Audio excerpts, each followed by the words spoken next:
എല്ലാം തന്നു പോറ്റുന്നോൻ ഇന്നുമെന്നും കൂടെയുണ്ടെന്നുള്ള വാക്കു തന്നവൻ, ഇന്നുമെന്നും കൂടെയുണ്ടെന്നുള്ള വാക്കു തന്നവൻ. പിതാവിൻ്റെയും പുത്രൻ്റെയും പരിശുദ്ധാത്മാവിൻ്റെയും നാമത്തിൽ ആമേൻ. ഈശോയിൽ ഏറ്റവും സ്നേഹമുള്ളവരെ, നമ്മളൊന്ന് ചിന്തിക്കുന്നത് നാം കഴിക്കുന്ന ഭക്ഷണം കളയുന്നത് മൂലം രോഗികളും ദരിദ്രരുമാകുന്ന വ്യക്തികളെക്കുറിച്ചാണ് നമ്മളൊന്ന് ചിന്തിക്കുന്നത്. അപ്പോൾ ഈ ഒരു വിഷയം എന്തുകൊണ്ട് വന്നു എന്ന് വെച്ചാൽ, കർത്താവിൻ്റെ നാമം വൃഥ ഉപയോഗിക്കരുത് എന്ന ഭാഗവുമായിട്ട് ബന്ധപ്പെട്ട് ദൈവനാമത്തിൽ ചെയ്യുന്ന പ്രവൃത്തികളുമായിട്ട് ബന്ധപ്പെട്ട് കിടക്കുന്ന ഒരു മേഖലയാണ് നമ്മൾ ചിന്തിക്കുക. അപ്പോൾ പലപ്പോഴും നമ്മൾ നിസ്സാരമായി കാണുന്ന ചില കാര്യങ്ങൾ ദൈവത്തിൻ്റെ ശ്രദ്ധയിൽ അല്ലെങ്കിൽ ദൈവത്തിൻ്റെ നോട്ടത്തിൽ, ദൈവപ്രവൃത്തിയിൽ അത് വളരെ വിലയേറിയതാണെന്ന് കാണിക്കുന്ന ചില ഭാഗങ്ങളാണ് നമ്മൾ ചിന്തിക്കാനായിട്ട് പോകുന്നത്. പ്രിയമുള്ളവരെ, നമ്മുടെ ഈ മാസത്തെ ഓൺലൈൻ ധ്യാനം 27, 28, 29, 30 ഏകദേശം ഓണാവധിയോട് ചേർന്ന് വരുന്ന സമയങ്ങളാണ്. വ്യാഴം, വെള്ളി, ശനി, ഞായർ ദിവസങ്ങളിൽ രാത്രി 7 മണി മുതൽ 10 മണി വരെയാണ് രാത്രി. അപ്പോൾ അതിൽ നിങ്ങൾ താല്പര്യമുള്ളവർ പങ്കെടുക്കണം. നേരത്തെ തന്നെ ബുക്ക് ചെയ്യണമെന്ന് ഓർമ്മപ്പെടുത്തുകയാണ്. മറ്റുള്ളവരെയും അറിയിക്കണമെന്ന് ഒന്ന് ഓർമ്മപ്പെടുത്തുകയാണ്. നമ്മൾ ബൈബിളിൽ വായിക്കുന്ന ഒരു വചനഭാഗം ഇതാണ്. മാർക്കോസ് സുവിശേഷം 9-ാം അധ്യായം 41-ാം തിരുവചനം. സത്യമായി ഞാൻ നിങ്ങളോട് പറയുന്നു, നിങ്ങൾ ക്രിസ്തുവിനുള്ളവരാകയാൽ അവൻ്റെ നാമത്തിൽ ആരെങ്കിലും നിങ്ങൾക്കൊരു പാത്രം വെള്ളം കുടിക്കാൻ തന്നാൽ അവന് പ്രതിഫലം ലഭിക്കാതിരിക്കുകയില്ല. അപ്പോൾ ക്രിസ്തുവിനുള്ളവർക്ക് അല്ലെങ്കിൽ ക്രിസ്തുവുമായിട്ട് ബന്ധമുള്ളവർക്ക്, ക്രിസ്തുവിന് വേണ്ടി ജീവിക്കുന്നവർക്ക് യേശുവിൻ്റെ നാമത്തിൽ ആരെങ്കിലും നിങ്ങൾക്കൊരു പാത്രം വെള്ളം കുടിക്കാൻ തന്നാൽ അവന് പ്രതിഫലം ലഭിക്കാതിരിക്കുകയില്ല എന്ന് പറയുമ്പം നമ്മളിതിൽ നിന്ന് കാണുന്നൊരു കാര്യം, ഒന്ന്, വെള്ളം കുടിക്കാൻ പോകുന്ന വ്യക്തി ക്രിസ്തുവിനുള്ള വ്യക്തിയാണ്, ക്രിസ്തുവിൽ വിശ്വസിക്കുന്ന വ്യക്തിയാണ്, അവിടുത്തെ നാമത്തിൽ വിശ്വസിക്കുന്ന വ്യക്തിയാണ്. മത്തായി സുവിശേഷം 10-ാം അധ്യായത്തിൽ അത് ശിഷ്യൻ എന്ന വാക്കാണ് ഉപയോഗിക്കുക. അപ്പോൾ അത് സുവിശേഷ വേലക്കാരോ അല്ലെങ്കിൽ കർത്താവിന് വേണ്ടി യേശുവിൻ്റെ നാമത്തിൽ ശുശ്രൂഷ ചെയ്യുന്ന, ശരിയായ ശുശ്രൂഷ ചെയ്യുന്നവരെക്കുറിച്ച് ആണ് ഉദ്ദേശിക്കുന്നത്. എന്നിട്ട് പറയുകയാണ്, അവൻ്റെ നാമത്തിൽ ആരെങ്കിലും നിങ്ങൾക്ക് വെള്ളം. അപ്പോൾ ഒരാൾ നമുക്ക് യേശുവിൻ്റെ നാമത്തിലാണ് വെള്ളം കുടിക്കാൻ തരുന്നതെങ്കിൽ നമ്മൾ ചിന്തിച്ചു നോക്കിയേ, കുടിക്കാൻ തരുന്ന വെള്ളത്തിൽ പോലും കർത്താവിൻ്റെ നാമത്തിന് മഹത്വം കൊടുക്കണം.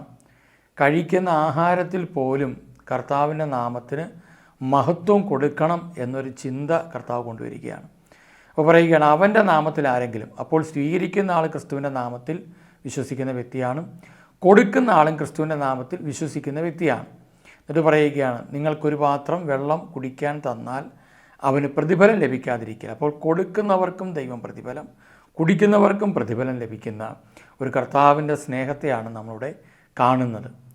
അപ്പോൾ പലപ്പോഴും കൊടുക്കുന്ന നമ്മളും അത് സ്വീകരിക്കുന്ന വ്യക്തിയും എല്ലാം അതോടുകൂടി യേശു നാമത്തിന് മഹത്വം കൊടുക്കുകയാണ്. ഇനി നമ്മൾ വൃദ്ധമന്ദിരങ്ങളിലേക്ക് അല്ലെങ്കിൽ അനാഥശാലകളിലേക്കൊക്കെ തിരിയുമ്പോൾ ഒരു കാര്യം കൂടെ ശ്രദ്ധിക്കുന്നത് നല്ലതാണ്. നമ്മൾ ആർക്കെങ്കിലും ആഹാരം കൊടുക്കുകയാണെങ്കിൽ, ഇനി അവർ ക്രിസ്തു വിശ്വാസത്തിലല്ലാത്തവരാണെങ്കിൽ പോലും നമ്മൾക്ക് ക്രിസ്തു വിശ്വാസം ഉള്ളതുകൊണ്ട് നമുക്ക് അവരോട് സ്നേഹത്തോടെ പറയാം, ഇന്ന് ഈ ആഹാരം നിങ്ങൾക്ക് തന്നത് യേശുവിലുള്ള സ്നേഹത്തെ പ്രതിയാണ്, യേശുവിൻ്റെ സ്നേഹമാണ് നിങ്ങൾക്ക് ഈ ആഹാരം തരുവാൻ ഞങ്ങളെ പ്രേരിപ്പിച്ചത്. പലപ്പോഴും നടത്തുന്ന വ്യക്തികളെ ദൈവമായിട്ട് കണ്ടുപോകുന്ന ഒരു മേഖലയുണ്ട്. മറ്റൊന്ന്, ആഹാരം കഴിക്കുന്നതിന് മുമ്പ് ഒരു പിതാവിനും പുത്രനും പരിശുദ്ധാത്മാവിനും ഒക്കെ വെച്ച് ഒരു കുരിശയൊക്കെ വരച്ചങ്ങ് തീർത്ത് വിടുക. പക്ഷെ അതിനേക്കാളൊക്കെ ഉപരി കർത്താവ് ആഗ്രഹിക്കുന്നൊരു കാര്യമാണ്, സ്വീകരിക്കുന്ന ആളും കൊടുക്കുന്ന ആളും ഒരു വിശ്വാസത്തിലേക്ക് വരേണ്ട വ്യക്തിയാണ്. അത് ക്രിസ്തു വിശ്വാസത്തിലേക്ക് വരുന്നൊരു വ്യക്തിയാകുമ്പോഴാണ് അതിനേറ്റവും ക്രിസ്തുവിന് മഹത്വം ഉള്ളത്. അല്ലാത്തവരിപ്പം തിന്നുകയും കുടിക്കുകയൊക്കെ ചെയ്യുന്ന ഒരുപാട് മേഖലകളുണ്ട്, ലോകത്ത് ഒരുപാടുണ്ട്. അപ്പോൾ എല്ലാവരും അത് ചെയ്യണമെന്നില്ല. പക്ഷേ ഇത് വിശ്വാസത്തിൻ്റെ മേഖലയിൽ കർത്താവാണ് എന്നെ തീറ്റിപ്പോറ്റുന്നത്, കർത്താവാണ് എന്നെ വഴി നടത്തുന്നത്, കർത്താവാണ് എനിക്കുള്ള പ്രതിഫലം തരുന്നത്, ഈ ആഹാരം ഉണ്ടാക്കാനുള്ള സമ്പത്ത് നൽകിയ കർത്താവാണെന്നൊക്കെയുള്ള ചിന്ത നമ്മുടെ മനസ്സിലുണ്ടെങ്കിൽ നമുക്ക് അഭിവൃദ്ധി ഉണ്ടാകുമെന്നാണ് വചനം പറയുക. ഈ കുറച്ചുകൂടെ ആഴത്തിൽ നമ്മൾ ഈശോയുടെ അത്ഭുതങ്ങളെക്കുറിച്ച് ചിന്തിക്കുമ്പോൾ യോഹന്നാൻ സുവിശേഷം 6-ാം അധ്യായത്തിൻ്റെ 11 നമ്മളിങ്ങനെ വായിക്കുന്നുണ്ട്. ഈശോ അപ്പം വർദ്ധിപ്പിച്ചതിനെക്കുറിച്ച്. ഈ 6-ാം അധ്യായം വായിക്കും പലരെ ഒരു ധാരണ എന്താണെന്ന് വെച്ച് കഴിഞ്ഞാൽ ജീവൻ്റെ അപ്പം എന്ന് പറയുന്ന ഒരു മേഖല മാത്രമേ ഉള്ളെന്നൊക്കെ ചിന്തിക്കുന്നവരുണ്ട്. ഈശോ അവിടെ ചെയ്യുന്നൊരു കാര്യമാണ്. ഒന്ന്, അപ്പം വർദ്ധിപ്പിച്ചതിന് ശേഷമാണ് തൻ്റെ ശരീരമാകുന്ന അപ്പത്തെക്കുറിച്ച് ഈശോ സംസാരിച്ചത്. അപ്പോൾ ഈ ശരീരമാകുന്ന അപ്പത്തിന് വലിയ പ്രാധാന്യം കൊടുക്കുന്ന ഒരു വ്യക്തി തന്നെ തങ്ങളുടെ ജീവിതത്തിൽ തങ്ങളുടെ ശരീരത്തിന് ആവശ്യമായിരിക്കുന്ന ഈ അപ്പത്തെക്കുറിച്ചും ഭക്ഷണത്തെക്കുറിച്ചുമുള്ള ഒരു ഗൗരവം അവിടെ എടുക്കേണ്ടതായിട്ടുണ്ട്. അതില്ല എങ്കിൽ എന്തു പറ്റുമെന്ന് വെച്ച് കഴിഞ്ഞാൽ, നമ്മൾ പരിശുദ്ധ കുർബാനയിലൂടെ യേശുക്രിസ്തുവിൻ്റെ ശരീരവും രക്തവും സ്വീകരിക്കുമ്പോൾ സാധാരണ ഒരപ്പം കഴിക്കുന്ന ലാഘവത്തോടെ, ഒരു പാനീയം കുടിക്കുന്ന ലാഘവത്തോടെ അത് ചെയ്യുവാൻ സാധ്യതയുണ്ട്. അതാണിന്ന് ഒരുപാട് ദേവാലയങ്ങൾ നടന്നുകൊണ്ടിരിക്കുന്നത്. അപ്പോൾ അതുകൊണ്ടൊരു കാര്യം നമ്മൾ തിരിച്ചറിയേണ്ടത്, കർത്താവ് ആദ്യം ചെയ്ത ഒരു അപ്പം വർദ്ധിപ്പിക്കൽ എന്ന് പറയുന്ന ഒരു അത്ഭുതങ്ങളിലൂടെ കുറേ കാര്യങ്ങൾ അവരെ ബോധ്യപ്പെടുത്തുകയാണ്. കാരണം ഒരു ചെറിയ അപ്പം പോലും, ഒരു ചെറിയ അപ്പത്തിൻ്റെ കഷ്ണം പോലും നിങ്ങൾ വേസ്റ്റ് ആക്കാൻ പാടില്ല. അത് നിങ്ങൾക്ക് ഏറ്റവും പ്രധാനപ്പെട്ടതാണ്. അതിന് നിങ്ങളോട് ഞാൻ കണക്ക് ചോദിക്കും എന്നുള്ളതായ തിരുവചന ഭാഗങ്ങൾ ബൈബിളിൽ നമുക്കുണ്ട്. അതുകൊണ്ടാണ് പലരും ഇന്ന് നമുക്ക് കാണാൻ പറ്റുന്നത്. വായിച്ചു കഴിഞ്ഞിട്ട് നിങ്ങൾക്ക് അതിൻ്റെ മേഖലയിലേക്ക് വരാം. അനന്തരം യേശു അപ്പമെടുത്ത് കൃതജ്ഞതാസ്തോത്രം ചെയ്ത് അവർക്ക് വിതരണം ചെയ്തു. അതുപോലെ തന്നെ മീനും നൽകി. രണ്ടും ഭക്ഷണമാണ്. അവർ ഭക്ഷിച്ച് തൃപ്തരായപ്പോൾ അവൻ ശിഷ്യന്മാരോട് പറഞ്ഞു, ഒന്നും നഷ്ടപ്പെടാതെ മിച്ചമുള്ള കഷ്ണങ്ങൾ ശേഖരിക്കുവിൻ. വാക്ക് നിങ്ങൾ ശ്രദ്ധിക്കണം. അവർ ഭക്ഷിച്ച് തൃപ്തരായി. തൃപ്തരായതിന് ശേഷമാണ്, ഭക്ഷിച്ച് തൃപ്തരായതിന് ശേഷമാണ് എന്ന് പറയുമ്പോൾ, ഒരാൾക്ക് നമ്മൾ ഭക്ഷണം കൊടുക്കുമ്പോൾ ഒരു കാര്യം മനസ്സിലാക്കേണ്ടത്, അവർക്ക് തൃപ്തിയാകോളം ഭക്ഷണം കൊടുക്കണം. ഒരാൾക്ക് കൊടുക്കുകയാണെങ്കിൽ തൃപ്തിയാവോളം ഭക്ഷണം കൊടുക്കണം. പിന്നെ സ്വാഭാവിക നിലയിൽ എല്ലാ മനുഷ്യരും അങ്ങനെ തൃപ്തരാകണമെന്നില്ല. ഇപ്പം വിവാഹത്തിനോ അല്ലെങ്കിൽ മറ്റേതെങ്കിലും ഫംഗ്ഷൻസിനോ ഒക്കെ ചെന്ന് കഴിഞ്ഞാൽ ആഹാരം മേടിച്ച് കഴിച്ചിട്ട് കുറ്റം പറയുന്ന ഒരുപാട് പേരുണ്ട്. എന്നാൽ ചിലർ പറയും, എത്രയോ നല്ല ഭക്ഷണമായിരുന്നു, അവർ ഇത്രയെങ്കിലുമൊക്കെ നല്ല രീതിയിൽ നമുക്ക് തന്നല്ലോ എന്നൊക്കെ പറയുന്നവരുമുണ്ട്. ചിലർ ആ കഴിച്ച ആഹാരത്തിൻ്റെ ആരോഗ്യത്തോടു കൂടി കുറ്റം പറയുന്ന മനുഷ്യരെ നമുക്ക് കാണാൻ പറ്റും. അത് ഓരോരുത്തർ രീതികൾക്കനുസരിച്ചാണ്. ഇനി എന്താണ് പറയുക? ഇതെല്ലാം കഴിഞ്ഞ് തൃപ്തരായി കഴിഞ്ഞപ്പോൾ എന്ത് ചെയ്യുന്നു? അവൻ ശിഷ്യന്മാരോട് പറയുകയാണ്. ശിഷ്യന്മാരെ ഗൗരവത്തിൽ അവരോട് പറയുന്നൊരു കാര്യമുണ്ട്, ഒന്നും നഷ്ടപ്പെടാതെ. കണ്ടോ? എന്ന് വെച്ചാൽ അധികം വന്ന ഭക്ഷണം ഒന്നും നഷ്ടപ്പെടാതെ മിച്ചമുള്ള കഷ്ണങ്ങളെല്ലാം ശേഖരിക്കുവിൻ. മിച്ചമുള്ള, നമ്മൾ ഈ മിച്ചമുള്ള ഭക്ഷണത്തെ നമ്മൾ പലപ്പോഴും വിളിക്കുന്ന പേര് വേസ്റ്റ് എന്നാണ്. അതൊരിക്കലും വേസ്റ്റ് അല്ല. ആ മിച്ചമുള്ള ഭക്ഷണത്തിന് വളരെ വിലയുണ്ട്. കർത്താവ് പറയുകയാണ്, ഒന്നും നഷ്ടപ്പെടരുത്. എന്ന് വെച്ചാൽ ഈ വർദ്ധിപ്പിച്ച അപ്പത്തിൻ്റെ ഒന്നും നഷ്ടപ്പെടരുത് എന്ന് പറയുകയാണെങ്കിൽ, കർത്താവ് തരുന്ന നമുക്ക് ദാനമായി നൽകിയ ആഹാരത്തിൻ്റെ ഒന്നുപോലും നഷ്ടപ്പെടരുത്. നമ്മൾ ചിന്തിച്ച് നോക്കിയേ, നമ്മൾ ഭക്ഷണം കഴിക്കുമ്പോൾ നമ്മൾ കഴിക്കുന്ന ഭക്ഷണത്തിൻ്റെ പാത്രത്തിൽ ഒരു ചെറിയ ചോറോ അല്ലെങ്കിൽ മറ്റെന്തെങ്കിലും അതിനകത്തുണ്ടെങ്കിൽ വേസ്റ്റായിട്ട് മാറ്റാൻ പറ്റിയ മുള്ളുണ്ടാകും, മറ്റു പലതുമൊക്കെ ഉണ്ടാകാം. അതല്ല ഞാൻ ഉദ്ദേശിച്ചത്. അരിമണികൾ, ചോറിൻ്റെ അംശങ്ങൾ, അല്ലെങ്കിൽ പ്രഭാതത്തിൽ ഇപ്പോൾ അപ്പമോ ദോശയോ ചപ്പാത്തിയോ പുട്ടോ എന്താണെങ്കിലും അതിൻ്റെയൊക്കെ അംശങ്ങളുണ്ടെങ്കിൽ അതും കൂടി നമ്മൾ എന്ത് ചെയ്യണം, കഴിക്കണമെന്ന് നമ്മൾ ശ്രദ്ധിക്കേണ്ടതായിട്ടുണ്ട്. ഇത് കഴിക്കാത്തവർക്ക് എന്താ സംഭവിക്കുമെന്ന് വെച്ച് കഴിഞ്ഞാൽ, ഒരുപാട് വ്യക്തികളുടെ കാര്യത്തിൽ ഭക്ഷണവുമായിട്ട് ബന്ധപ്പെട്ട രോഗങ്ങൾ, പ്രത്യേകിച്ച് വയറിലെ രോഗങ്ങൾ, മറ്റൊന്ന് ഡയബറ്റിക്, പ്രഷർ, കൊളസ്ട്രോള്, അതുപോലെ തന്നെ മറ്റ് ശാരീരികമായ ഭക്ഷണവുമായിട്ട് ബന്ധപ്പെട്ട, ചിലർക്ക് ഭക്ഷണം കഴിക്കാൻ പറ്റത്തില്ല, രുചികരമായ ഭക്ഷണം കഴിക്കണമെന്ന് ആഗ്രഹമുണ്ട്, പറ്റുന്നില്ല.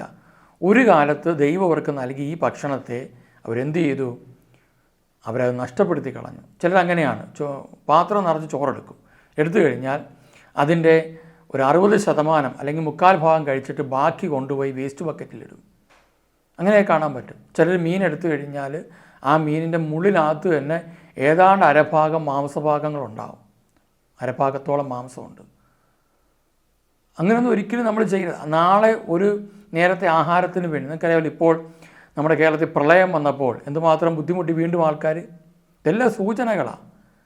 അതുപോലെ തന്നെ യുദ്ധം വരുന്ന രാജ്യങ്ങളിൽ ഒരു നേരത്തെ ആഹാരത്തിന് വേണ്ടി, വെള്ളത്തിന് വേണ്ടി പലപ്പോഴും കുടിക്കാൻ പറ്റാത്ത വെള്ളം എടുത്തിട്ടാണ് കുടിക്കുന്നത്. ഒരു കാലത്ത് ഞാൻ മിനറൽ വാട്ടർ മാത്രമേ കുടിക്കുകയുള്ളൂ എന്ന് പറഞ്ഞ് നടന്നവർ കിട്ടുന്ന ബക്കറ്റിൽ കിട്ടുന്ന കപ്പിൽ കിട്ടുന്ന വെള്ളം എടുത്ത് കുടിക്കുകയാണ്. ഇതെല്ലാം അനുവദിക്കുന്നതിൻ്റെ പിന്നിലൊക്കെ ഒരു കാര്യം മനസ്സിലാക്കേണ്ടത്, ഒരു കാലത്ത് നമ്മൾ ജീവിച്ചിരുന്നപ്പോൾ അല്ലെങ്കിൽ നമ്മുടെ ജീവിതത്തിൽ സുഖവും സന്തോഷവും ആനന്ദവും സമ്പത്തും ഒക്കെ തന്നപ്പോൾ അഹങ്കരിച്ച് ജീവിച്ചതുകൊണ്ടാണ്. ചില വീടുകളിലൊക്കെ രാത്രി ഭക്ഷണം കഴിഞ്ഞാൽ വേസ്റ്റ് ബക്കറ്റ് നിറയും. വെറുതെ പറഞ്ഞു കഴിഞ്ഞാൽ വേസ്റ്റ് ബക്കറ്റ് നിറച്ചിട്ട് അതിനകത്ത് കൊണ്ടുപോയി വാഴയുടെ ചുവട്ടിലോ തെങ്ങിൻ്റെ ചുവട്ടിലോ അല്ലെങ്കിൽ വേസ്റ്റ് ബക്കറ്റിലോ ഒക്കെ കുഴിച്ചു മൂടും. ധ്യാന കേന്ദ്രങ്ങൾക്കെല്ലാം പന്നി വളർത്ത കേന്ദ്രങ്ങളുണ്ട്. കാരണം ധ്യാനത്തിന് വരുന്നവർക്കൊന്നും ഇത് കൃത്യമായിട്ട് പറയാത്തത് കൊണ്ട്, പറയാൻ പറ്റാത്തതിൻ്റെ കാരണം ധ്യാനിപ്പിക്കുന്നവർ ഈ സ്വഭാവക്കാരാണ്, അതുകൊണ്ടാണ്. അപ്പോൾ എന്നിട്ട് എന്താ പറ്റുമെന്ന് വെച്ച് കഴിഞ്ഞാൽ അത് കൊണ്ടുപോയി അവിടെ വേസ്റ്റ് ബക്കറ്റിലിടും, അത് കൊണ്ടുപോയി പന്നിക്ക് കൊടുക്കും. അങ്ങനെ പന്നി കഴിച്ച് ഇങ്ങനെ വരും. പിന്നെ നമുക്ക് ന്യായവാദങ്ങളൊക്കെ ഒരുപാടുണ്ട്. ഇത് കഴിച്ച് പന്നിയുടെ മാംസം പിന്നെ ഞങ്ങൾ കഴിക്കുമ്പോൾ വീണ്ടും അത് ഞങ്ങളിലേക്ക് വരിക എന്നൊക്കെ പറഞ്ഞ് ഇങ്ങനെ നമ്മളെങ്ങനെയാണെങ്കിലും വീണെടുത്ത് കിടന്ന് ഉരുളുന്ന ആൾക്കാരാണ് ലോകത്തിൽ കൂടുതൽ പേരുള്ളത്. ഇവിടെ വാക്ക് വ്യക്തമായിട്ട് പറയുകയാണ്, മിച്ചമുള്ള കഷ്ണങ്ങൾ ശേഖരിക്കണം. 5 ബാർലി അപ്പത്തിൽ നിന്ന് ജനങ്ങൾ ഭക്ഷിച്ചതിന് ശേഷം മിച്ചം വന്ന കഷ്ണങ്ങൾ 12 കുട്ട നിറയെ അവർ ശേഖരിച്ചു. അവൻ പ്രവർത്തിച്ച അടയാളം കണ്ട ജനങ്ങൾ പറഞ്ഞു. അതുകൊണ്ട് പ്രിയമുള്ളവരെ, ഭക്ഷണം വളരെ പ്രധാനപ്പെട്ട ഒന്നാണ്. പലപ്പോഴും ഞാൻ സ്കൂളിൽ പഠിക്കുന്ന സമയത്ത്, ഞാൻ ഒരു 5ാം ക്ലാസ്സിലൊക്കെ പഠിക്കുമ്പോൾ ഓർക്കുന്നൊരു കാര്യമുണ്ട്. ഞങ്ങളുടെ സ്കൂളിൽ ഭക്ഷണം കഴിക്കാൻ വേണ്ടി ഒരു 3 ക്ലാസ് മുറി മാറ്റി വെച്ചിട്ടുണ്ട്. അത് കഴിഞ്ഞ് അവിടെ പിന്നെ ക്ലീനിങ് ഒക്കെ ചെയ്യും. അപ്പോൾ ആ 3 മുറിയിൽ ഇരുന്നിട്ട് വേണം, 3 മുറിയിൽ ഏതെങ്കിലും ഒരു മുറി ഇരുന്ന് വേണം ഭക്ഷണം കഴിക്കാൻ. അപ്പോൾ ആ മുറിയിലേക്ക് ചെല്ലും. ഭക്ഷണം കഴിക്കാൻ സമയമാകുമ്പോഴത്തേക്ക് ക്ലാസ് വിടുമ്പം ഒരു 12 കഴിയുമ്പോൾ ക്ലാസ് വിടും. അവിടെ ചെന്ന് ഭക്ഷണം കഴിക്കാനായിട്ട് ചെന്ന് ഭക്ഷണം കഴിച്ച് കഴിയുമ്പോൾ ആ ഭക്ഷണത്തിൻ്റെ വേസ്റ്റ് കഴിക്കാൻ വേണ്ടി, നമ്മൾ പറയുന്ന വേസ്റ്റ്, ആ എടുത്ത് കളയുന്ന ആ ഭാഗങ്ങളൊക്കെ കഴിക്കാൻ വേണ്ടി അതിനകത്തൊരു ചെറിയ പൊരിച്ച മീനിൻ്റെ അംശമാണെങ്കിലും കറിയുടെ മീനിൻ്റെ അംശമാണെങ്കിലും ചിലപ്പോൾ ചമ്മന്തി ആയിരിക്കാം അല്ലെങ്കിൽ മറ്റെന്തെങ്കിലുമൊക്കെ ആയിരിക്കാം, അത് കഴിക്കാൻ വേണ്ടി അടികൂടുന്ന ഒരു കൂട്ടം കുട്ടികളെ ഞാൻ ഇതിൻ്റെ വേസ്റ്റ് കളയുന്ന ഭാഗത്തുള്ള ജനലിൽ കൂടെയാണ് പുറത്തേക്ക് കളയേണ്ടത്. അപ്പോൾ അവിടെ നല്ല മൺതറയാണ്, അപ്പോൾ അതുകൊണ്ട് മണ്ണൊക്കെ ഉള്ള സ്ഥലമാണ്, അതുകൊണ്ട് ദ്രവിച്ചു പോവും. പിന്നെ അത് മണ്ണിട്ട് മൂടിയൊക്കെ ചെയ്യും വരും. പക്ഷെ മൂടാൻ വേണ്ടി ഒന്നും കാണത്തില്ല, അടികൂടുന്ന കാണാൻ പറ്റും. ഇപ്പോൾ ചില കുട്ടികൾ ഇറച്ചിയും മീനും എല്ലാം കൊണ്ടുവന്നിട്ട് അത് അധികം കഴിക്കത്തില്ല, എന്നിട്ട് കൊണ്ടുവന്ന് അവിടെ തട്ടിക്കളയുമ്പോൾ എന്ത് പറ്റും, അതിവർ ഇങ്ങനെ പാത്രം പിടിച്ചുകൊണ്ടിരിക്കും. പാത്രം എന്ന് വെച്ചാൽ ഈ ഇലയോ അല്ലെങ്കിൽ പേപ്പറോ ഒക്കെ പിടിച്ച് നിൽക്കും, ഈ കൈവായിട്ട് ഇങ്ങനെ നിൽക്കും. അതിനടിയാണ്. എനിക്ക് വളരെ സങ്കടം തോന്നിയിട്ടുണ്ട്. കാരണം ഒരാൾ കഴിച്ചു, അയാൾക്ക് വേണ്ട എന്ന് പറയുന്ന അയാളിനി കഴിക്കാൻ യോഗ്യമല്ലാതിരിക്കുന്നു എന്ന് പറയപ്പെടുന്ന ആ ഭക്ഷണം കഴിക്കാൻ അവർ യോഗ്യമായിട്ട് വന്ന് അടികൂടുകയാണ്. അവർ വിദ്യാഭ്യാസത്തിന് പോകുന്ന കുട്ടികളല്ല. അവർ ഇങ്ങനെ പുറത്ത് കടന്ന് ചിലരൊക്കെ കൊച്ചിലെ തന്നെ മോഷണവും അല്ലെങ്കിൽ അവർ കുടുംബങ്ങളിലൊക്കെ ബുദ്ധിമുട്ടുകളാണ്. എന്തുകൊണ്ടാണെന്ന് വെച്ചാൽ അപ്പം മദ്യപാനി, അമ്മയുടെ ജീവിതത്തിലും ചില ക്രമക്കേടുകളുണ്ടാവും, ചിലപ്പോൾ കുടുംബത്തിൽ വലിയ പ്രശ്നങ്ങളുണ്ടാവും, ഭയങ്കരമായ ബുദ്ധിമുട്ടുകളാണ് കുടുംബത്തിൽ. അപ്പോൾ അങ്ങനെയൊക്കെയുള്ള പ്രശ്നം, അപ്പനും അമ്മയും തമ്മിൽ എന്നും വഴക്ക്, പ്രശ്നങ്ങൾ. ചില കുടുംബത്തിൽ അപ്പൻ മദ്യപാനിയാണെങ്കിൽ അമ്മ വളരെ പാവമായിരിക്കാം, അവർ കഷ്ടപ്പെട്ട് ഈ പിള്ളേർക്ക് വേണ്ടി എല്ലാം ഒരുക്കിയാലും തികയുന്നില്ല. കാരണം അങ്ങനെയൊക്കെ പോകുന്ന കുടുംബങ്ങൾ, വളരെ നാശാവസ്ഥയിലായ കുടുംബങ്ങൾ ഞാൻ പലപ്പോഴും ഓർത്ത് കരഞ്ഞു പോയിട്ടുണ്ട്.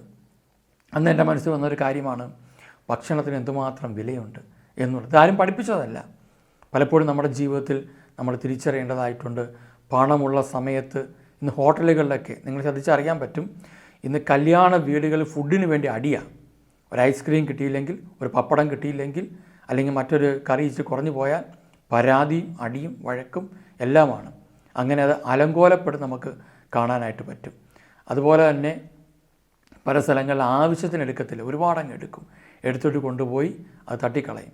ചില വിവാഹ മേഖലകളിലെ ഫംഗ്ഷനുകളിലൊക്കെ സംഭവിക്കുന്നൊരിതാണ്, പിന്നാലെ വരുന്നവർക്ക് കിട്ടാതിരിക്കാൻ വേണ്ടി ഏതോ ഒരു വാശി തീർക്കുന്നത് പോലെ, പ്രതികാരം ചെയ്യുന്നത് പോലെ മുന്നേ വരുന്ന ചില വ്യക്തികൾ അവർക്ക് കഴിക്കാനല്ല ആഹാരം കൂടുതലെടുത്ത് ആ കല്യാണത്തിന് കുഴപ്പമുണ്ടെന്ന് വരുത്തി തീർക്കാൻ വേണ്ടി ശ്രമിക്കുന്ന ചില മനുഷ്യരുണ്ട്. ഞാൻ പലപ്പോഴും ഓർത്തിട്ടുണ്ട്, ഇങ്ങനെയുള്ള അഹങ്കാരമൊക്കെ കാണിക്കുന്നവരുടെ കുടുംബങ്ങളിൽ പിൽക്കാലത്ത് അവരുടെ മക്കളെയോ അല്ലെങ്കിൽ കൊച്ചുമക്കളുടെ ഒരു വിവാഹമോ ആഘോഷങ്ങളോ വരുമ്പോൾ അന്നും മറ്റേവർ അവമാനിക്കപ്പെട്ടതുപോലെ ഇവർ അവമാനിക്കപ്പെടാൻ സാധ്യതയുണ്ട്, നടക്കുക തന്നെ ചെയ്യും. കാരണം നീ വിധിക്കുന്ന വിധിയാൽ തന്നെ നീയും വിധിക്കപ്പെടുമെന്ന് പറഞ്ഞതുപോലെ ഇതാണ് സംഭവിക്കുക.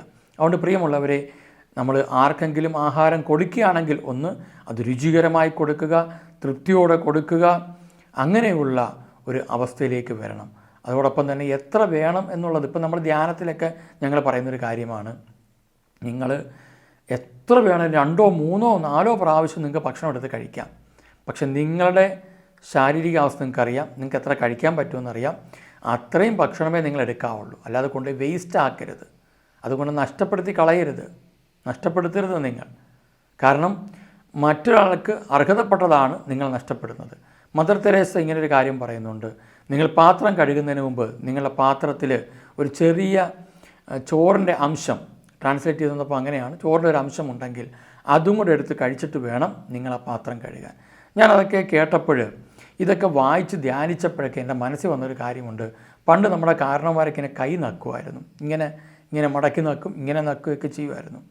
ഇപ്പോഴത്തെ പിള്ളേർ പ്രത്യേകിച്ച് പറയും, അപ്പൂപ്പൻ എന്തോ ഒരു സ്റ്റാറ്റസ് ഇല്ലാത്ത പരിപാടിയാണ് കാണിക്കുന്നത് എന്നൊക്കെ പറയും. പ്രിയമുള്ളവരെ, അതൊരു പ്രധാനപ്പെട്ട കാര്യം എന്താണെന്ന് വെച്ച് കഴിഞ്ഞാൽ, ആ കയ്യിലിരിക്കുന്ന ഒരു ചെറിയ ചോറിൻ്റെ അംശം പോലും അവർ കളയത്തില്ല. കാരണം അവരധ്വാനിക്കുന്നതിന് വില അറിയാം, അതുപോലെ തന്നെ അവരുപയോഗിക്കുന്ന ഓരോ സാധനത്തിൻ്റെയും വില അറിയാം. അതുകൊണ്ട് നഷ്ടപ്പെടുത്തുമ്പോൾ അവർക്ക് വേദനയാണ്. അവരങ്ങനെ ചെയ്യുമ്പോൾ നമ്മൾ സ്റ്റാറ്റസിൽ നിന്നും പറഞ്ഞ് നക്കിത്തരം കാണിക്കുന്നതൊക്കെയുള്ള പച്ച മലയാളത്തിലെ വാക്കുകളൊക്കെ ഉപയോഗിച്ച് അങ്ങനെയൊക്കെ വേദനിപ്പിക്കുന്ന കണ്ടിട്ടുണ്ട്, അല്ലെങ്കിൽ അങ്ങനെ സംസാരിക്കുന്ന കണ്ടിട്ടുണ്ട്. പക്ഷേ ഇന്നത്തെ തലമുറയ്ക്ക് എന്തു പറ്റിയെന്ന് വെച്ച് കഴിഞ്ഞാൽ പലപ്പോഴും രോഗത്തിൻ്റെ വർധനവാണ്. അന്ന് നമ്മുടെ കാരണന്മാർക്ക് വലിയ രോഗമൊന്നുമില്ലായിരുന്നു. അതോടൊപ്പം തന്നെ അവരെന്തു ചെയ്യുമ്പോഴും അതിനകത്ത് ഒരിക്കലും മിച്ചം വയ്ക്കാനോ നഷ്ടപ്പെടുത്താനോ അധികം ഇല്ലാതെ ജീവിച്ച ഒരു തലമുറ നമുക്കുണ്ട്. ഇന്ന് നമ്മുടെ ഇടയിൽ സംഭവിക്കുന്നത് എന്താ? ഒരു കുടുംബ യൂണിറ്റ്, പള്ളികളിലൊക്കെ ഇടവകളിലൊക്കെ കുടുംബ യൂണിറ്റുണ്ട്. കുടുംബ യൂണിറ്റിന് പ്രാർത്ഥിക്കാൻ പോയ ഉടനെ തിരക്കെന്താണെന്നറിയാം, ഇന്ന് അവിടെ എന്ത് ഭക്ഷണമാണ് ഉള്ളത്? പള്ളിയിൽ എന്തെങ്കിലും ഒരു പരിപാടി വെച്ചിട്ടുണ്ടെങ്കിൽ, ഒരു കാര്യം വെച്ചിട്ടുണ്ടെങ്കിൽ അതിൻ്റെ ഫുഡിനാണ് വളരെ പ്രാധാന്യം. ചിലർ നൊവേനയ്ക്ക് പോകുന്നത് തന്നെ കഞ്ഞി കുടിക്കാനും പണ്ണ് കഴിക്കാനും പായസം കുടിക്കാനും വേണ്ടി മാത്രമാണ്. അപ്പം ഇങ്ങനെയൊക്കെയുള്ള ഒരു പ്രവൃത്തിയാൽ മനുഷ്യൻ ഒരു വളരെ അസ്വസ്ഥനാണ്. എന്നാൽ അവന് ഒരിക്കലും തൃപ്തിയാകുന്നതുമില്ല. അതുകൊണ്ട് പ്രിയമുള്ളവരെ, ഇതൊക്കെ നമ്മൾ ശ്രദ്ധിക്കണം. അതുപോലെ മറ്റൊരു കാര്യമാണ്, നിങ്ങൾ മക്കൾ, കൊച്ചു പിള്ളേരൊക്കെ ആയിരിക്കും ചിലർക്ക്. അപ്പോൾ കൊച്ചു പിള്ളേരൊക്കെ ആണെങ്കിൽ ആ മക്കൾ ചിലപ്പോൾ ഇട്ടുകൊടുക്കുന്നത് കുറച്ച് ബാക്കി വെച്ചേക്കും. അത് അമ്മയോ അപ്പനോ എടുത്ത് കഴിക്കേണ്ടതാണ്. അതൊരിക്കലും നമ്മൾ നഷ്ടപ്പെടുത്തി കളയരുത് ആഹാരം. ചില സ്ഥലങ്ങളിൽ നമുക്ക് കാണാൻ പറ്റും, മക്കൾ കഴിച്ച ഭക്ഷണത്തിൻ്റെ അത് ബാക്കിയല്ലത്. കാരണം അവർക്ക് കുഞ്ഞാണ്, അതുകൊണ്ട് അവർക്കത് സ്നേഹം ഞാൻ കഴിച്ചതിൻ്റെ ബാക്കി എൻ്റെ അപ്പം കഴിച്ചല്ലോ, അമ്മ കഴിച്ചല്ലോ, ഒരു സ്നേഹം വർദ്ധിക്കപ്പെടും. ഇപ്പോൾ ഞങ്ങൾ ഒരുമിച്ചിരുന്നൊക്കെ ഭക്ഷണം കഴിക്കുമ്പോൾ, ഞാനും ജീവിത പങ്കാളി മക്കളൊക്കെ ഇരുന്ന് കഴിക്കുമ്പോൾ ചിലപ്പോൾ പിള്ളേർ അവർ പറയും, ഇത്തിരി ഇച്ചിരി ചോറുണ്ട്, എനിക്ക് ഇത്രയും മതി എന്ന് പറയുമ്പോൾ ഞങ്ങളത് എടുത്ത് കഴിക്കും. എൻ്റെ ഭാര്യ അല്ലെങ്കിൽ ഞാൻ എടുത്ത് കഴിക്കും. കാരണം അത് ഒരിക്കലും നമുക്ക് നഷ്ടപ്പെടുത്താൻ പറ്റുന്നതല്ല. ചിലപ്പോൾ അവർ കഴിച്ചു വന്നപ്പോൾ പെട്ടെന്ന് അവർക്ക് വയറ് നിറഞ്ഞിട്ടുണ്ടാകാം. അതെപ്പോഴും ആകണമെന്നില്ല. അപ്പോൾ അതൊക്കെ ചെയ്യാനായിട്ട് നമ്മൾ പഠിക്കണം. ഇല്ലെങ്കിൽ എന്ത് പറ്റുമെന്ന് വെച്ചാൽ, വലിയ വീരവാദമൊക്കെ നമ്മൾ പറഞ്ഞാലും നമ്മുടെ കുടുംബത്തിൽ നിന്ന് ദാരിദ്ര്യം ഒഴിയാതെ കിടക്കുന്നതിൻ്റെ പ്രധാനപ്പെട്ട ഒരു കാരണം ഇതാണ്. അല്ലാതെ നിങ്ങൾ സാമ്പത്തികമായി അനുഗ്രഹിക്കപ്പെടാൻ വേണ്ടി 1001 ഈ പ്രാർത്ഥന ചൊല്ലുക, നിങ്ങളുടെ കുടുംബത്തിലെ ദാരിദ്ര്യം മാറാൻ വേണ്ടി ആ പ്രാർത്ഥന ചൊല്ലുക, ഈ പ്രാർത്ഥന ചൊല്ലുക എന്നൊക്കെ പറഞ്ഞ് പ്രാർത്ഥനകളൊക്കെ ഇഷ്ടം പോലെ ചൊല്ലിക്കൊണ്ട് നടക്കും. പക്ഷേ ഒരു കാലത്തും ദാരിദ്ര്യം മാറത്തില്ല. ഒരു കാലത്തും രുചിയോടൊരു ഭക്ഷണം കഴിക്കാൻ പറ്റുന്നൊരു ശാരീരികാവസ്ഥ ഉണ്ടാകണമെന്നില്ല. അതുകൊണ്ട് എൻ്റെ പ്രിയമുള്ളവരെ, നിങ്ങൾ ശ്രദ്ധിക്കുക, നമ്മൾ ചെയ്യുന്ന പ്രവൃത്തി ദൈവഹിത പ്രകാരം ഉള്ളതല്ല എങ്കിൽ ദൈവത്തിന് നമ്മുടെ മേൽ പ്രവർത്തിക്കാൻ സാധ്യമല്ല. അതുകൊണ്ട് മാപ്പ് ചോദിക്കണം. ഇതൊരു മാപ്പ് ചോദിക്കേണ്ട കാര്യമാണ്. കർത്താവിനോട് കരുണയ്ക്ക് വേണ്ടി പറയണം, കർത്താവെ എത്രയോ നഷ്ടപ്പെടുത്തി കളഞ്ഞു എന്ന് പറഞ്ഞ് നമ്മൾ കർത്താവിനോട് മാപ്പ് ചോദിക്കേണ്ടത് ആവശ്യമാണ്. അങ്ങനെ ഒരുപാട് നമ്മൾ ഭക്ഷണം നശിപ്പിച്ച് കളയുന്ന അല്ലെങ്കിൽ നഷ്ടപ്പെടുത്തി കളയുന്ന മേഖലയുണ്ട്. ഈശോ പറഞ്ഞ വാക്ക് നോക്കി, ഒന്നും നഷ്ടപ്പെടാതെ മിച്ചമുള്ള കഷ്ടങ്ങളെല്ലാം. നമ്മൾ ചിന്തിച്ച് നോക്കിയേ, അപ്പം വർദ്ധിപ്പിച്ചു, ഇത്രയും ആയില്ലേ? അപ്പോൾ ഇത്രയും പേർക്ക് അപ്പം കിട്ടിയെങ്കിൽ, ഇത്രയും മീൻ കിട്ടിയെങ്കിൽ കുഴപ്പമില്ലല്ലോ. 5 അപ്പം കൊണ്ട് 5000 പേരെ തീറ്റിപ്പോറ്റി. അങ്ങനെ ഇത്രയും പേർക്ക് കിട്ടിയെങ്കിൽ കുഴപ്പമൊന്നുമില്ല, ഇത്രയും പേര് കഴിച്ചല്ലോ. അതുകൊണ്ട് ഇനിയിപ്പം ഇത് വർദ്ധിപ്പിച്ച് കിട്ടിയതല്ലേ, അതുകൊണ്ട് ഇച്ചിരി കളഞ്ഞാലും കുഴപ്പമില്ല. പക്ഷെ വർദ്ധിപ്പിച്ചവൻ എന്തു ചെയ്തു? ഒന്നും നഷ്ടപ്പെടാതെ മിച്ചമുള്ളതെല്ലാം മിച്ചമുള്ള കഷ്ണങ്ങളെല്ലാം, കഷ്ണം എന്നുള്ള വാക്ക് ശ്രദ്ധിക്കണം, മിച്ചമുള്ള അപ്പമൊന്നല്ല, മിച്ചമുള്ള അപ്പത്തിൻ്റെ കഷ്ണങ്ങളെല്ലാം ശേഖരിക്കുവിൻ. മിച്ചം വന്ന കഷ്ണങ്ങൾ 12 കൂട്ടയെ നിറയെ ശേഖരിച്ചു. ഇതുകൊണ്ടാണ് പരിശുദ്ധ കുർബാന നമ്മൾ നാവിൽ സ്വീകരിക്കുമ്പോഴോ കയ്യിലെടുക്കുമ്പോഴോ അതിൽ ചെറിയൊരു അംശം പോലും കാണരുത് എന്ന് പറയുന്നതിൻ്റെ അടിസ്ഥാനം അതാ. അല്ല വലിയ ദൈവശാസ്ത്രമൊന്നും അതിനകത്തില്ല. നമ്മൾ ഈ ദൈവശാസ്ത്രം കയറ്റി തിയോളജി കയറ്റി ഉള്ള വിശ്വാസത്തോടെ പോയതല്ലാതെ ഒന്നും ഉണ്ടായിട്ടില്ല. തലമുറകൾ വിശുദ്ധിയിലേക്ക് വരണമെങ്കിൽ നമ്മൾ ഈ അടിസ്ഥാനപരമായ കാര്യങ്ങളിലേക്ക് വരുമ്പോഴേ ഇതേ സ്നേഹം യേശുവിൻ്റെ ശരീരമാകുന്ന അപ്പത്തോട് നമുക്ക് കാണിക്കാൻ പറ്റും. ഇല്ലെങ്കിൽ ഇതേ ലാഘവ ബുദ്ധിയോടെ ചുമ്മാ നാക്ക് കെട്ടി സ്വീകരിച്ചങ്ങ് പോകും. അത്രയേ ഉള്ളൂ. ഇനി വചനത്തിൽ പറയുകയാണ്, അതുകൊണ്ട് ബൈബിൾ പറയുകയാണ്, ലൂക്കാ സുവിശേഷം 3:15 പറയുന്നു, അവൻ പറഞ്ഞു, രണ്ടുടുപ്പുള്ളവൻ ഒന്നില്ലാത്തവന് കൊടുക്കട്ടെ, ഭക്ഷണമുള്ളവനും അങ്ങനെ ചെയ്യട്ടെ. എന്ന് വെച്ചാൽ നിൻ്റെ അയൽക്കാർ, നിൻ്റെ സഹോദരങ്ങൾ ഭക്ഷണമില്ലാതെ കിടക്കാൻ പാടില്ല. അവർക്ക് ഭക്ഷണം കൊടുക്കാൻ നമ്മൾ ഓരോരുത്തരും ബാധ്യസ്ഥരാണ്. കൊളോസ്യർക്കെഴുതിയ ലേഖനം 2:16 ഭക്ഷണപാനീയങ്ങളുടെ കാര്യത്തിൽ ആരും നിങ്ങളെ കുറ്റപ്പെടുത്താതിരിക്കട്ടെ. ഇന്ന് കുറ്റപ്പെടുത്തുന്നവരുമുണ്ട്, അതോടൊപ്പം തന്നെ മറ്റ് രീതിയിൽ അതുമായിട്ട് ബന്ധപ്പെട്ട് എന്നും പരാതികൾ പറഞ്ഞ് നടക്കുന്ന മനുഷ്യരുമുണ്ട്, തൃപ്തരാകാത്ത മനുഷ്യരും ഉണ്ട്. റോമാക്കാർക്കെഴുതിയ ലേഖനത്തിൽ പറയുന്നുണ്ട്, ഏതെങ്കിലും ദിവസം ആചരിക്കുന്നവൻ കർത്താവിൻ്റെ സ്തുതിക്കായി അത് ആചരിക്കുന്നു, ഭക്ഷിക്കുന്നവൻ ദൈവത്തിന് കൃതജ്ഞത അർപ്പിച്ചുകൊണ്ട് കർത്താവിൻ്റെ സ്തുതിക്കായി ഭക്ഷിക്കുന്നു. 20 തിരുവചനം, ഭക്ഷണത്തിൻ്റെ പേരിൽ നിങ്ങൾ ദൈവത്തിൻ്റെ പ്രവൃത്തി നിഷ്ഫലമാക്കരുത്. മത്തായി സുവിശേഷത്തിൽ പറയുന്നു 6:25 എന്തു ഭക്ഷിക്കും, എന്തു പാനം ചെയ്യും എന്ന് ജീവനെക്കുറിച്ചോ എന്തു ധരിക്കും ശരീരത്തെക്കുറിച്ച് നിങ്ങൾ ഉത്കണ്ഠാകുലരാകണ്ട. ഇന്ന് ഭക്ഷണത്തെക്കുറിച്ച് ഉത്കണ്ഠയാണ് പലർക്കും, ധരിക്കുന്നതിനെക്കുറിച്ച് ഉത്കണ്ഠയാണ്. ഭക്ഷണത്തേക്കാൾ ജീവനും വസ്ത്രത്തേക്കാൾ ശരീരം ശ്രേഷ്ഠമല്ലേ. റോമക്കാർക്കെഴുതിയ പറയുന്ന ആ വാക്കൊന്നു പറഞ്ഞ് ചിന്തിക്കുകയാണ്, ഭക്ഷിക്കുന്നവൻ ദൈവത്തിന് കൃതജ്ഞത അർപ്പിച്ചതുകൊണ്ട് കർത്താവിൻ്റെ സ്തുതിക്കായി ഭക്ഷിക്കുന്നു. എന്ന് വെച്ചാൽ കർത്താവെ ഈ ആഹാരം രുചിയോടെ കഴിക്കാനും ഈ ആഹാരം കഴിക്കാൻ കൃപ തന്നതിന്. കാരണം ഇന്ന് ഒരുപാട് പേർക്ക് രോഗങ്ങളുള്ളതുകൊണ്ട് രുചിയോടെ ആഹാരം കഴിക്കാൻ പറ്റുന്നില്ല. ഈ ആഹാരം രുചിയോടെ കഴിക്കാനും ഈ ആഹാരം അങ്ങ് എനിക്ക് നൽകിയതിനായിട്ടും ഈ കഴിക്കുന്ന ആഹാരം മുഴുവൻ എൻ്റെ ശരീരത്തിന് ഉപകാരപ്പെടുന്നതിനായിട്ടും ദഹിക്കുന്നതിനായിട്ടും ഇത് രോഗമായി മാറാൻ സാധ്യതയുള്ള ആഹാരങ്ങളുണ്ട് ഇഷ്ടം പോലെ. അതിനാൽ ഇത് വിഷാംശമുണ്ടാക്കാതെ ശരീരത്തിന് പുഷ്ടിയുള്ളതാക്കി മാറ്റുന്നതിനും അതിന് തക്കവിധം എൻ്റെ അവയവങ്ങളെ അവിടുന്ന് ആരോഗ്യമുള്ളതാക്കുന്നതിനും നന്ദി പറയണം.